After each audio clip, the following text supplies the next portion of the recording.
मध्ये जसं BST बस आहे, PMT बस आहे पुण्यामध्ये, तसं राजधानीमध्ये पण असं वाटतंय की राजधानी सुपर एक्सप्रेस बस असावी. राजधानीला ते विचार येतात. किंवा रायगडमध्ये किंवा कोल्हापूरमध्ये राजांच्या जिल्ह्याला पण जरा बघा. अशा गोष्टी लय मला वाटतं. कोणाला सांगतो? त्या बहादूरला सांगत होतो तर आपला व्हायचाच आहे. वाई तालुक्यातलं तुमचं पूर्वज पण वाई तालुक्यातलं. त्या गोष्टीची एक जाण आहे. बरं पूर्वज राहून गेले आणि या राजधानीला आहे ना, राजधानी जिल्हा वाटतो, तो राजधानीच राहू, राजधानी साताराच राहू.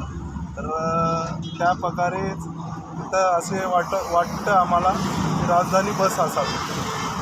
मुंबईमध्ये BST बस आहे, पुण्यामध्ये PMT आहे, तसं राजधानी साताऱ्यामध्ये पण आहे ना, राजधानी बस पाहिजे असा विचार